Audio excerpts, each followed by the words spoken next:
Welcome to Luca is a Billionaire, where the only thing I invest in is your answers. You start now by powering the headset off and unplugging any cables. That prevents shorting. Remove the ear cushions. Pull gently at the seam to expose the screw wells.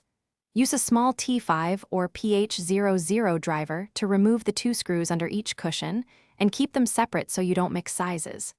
Once loose, inspect the cable routing and any adhesive strips so you know how the headband connects inside. This knowledge prevents damage during the next step.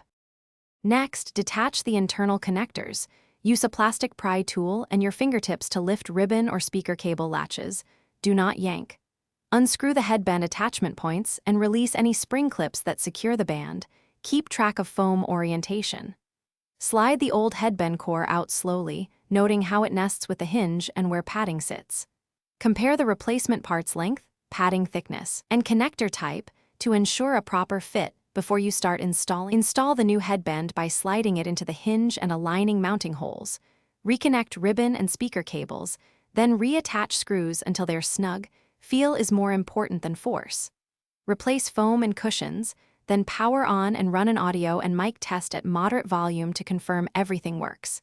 If the headband feels loose, double-check spring clips and screw order. If you get no sound, reseat connectors and inspect solder joints.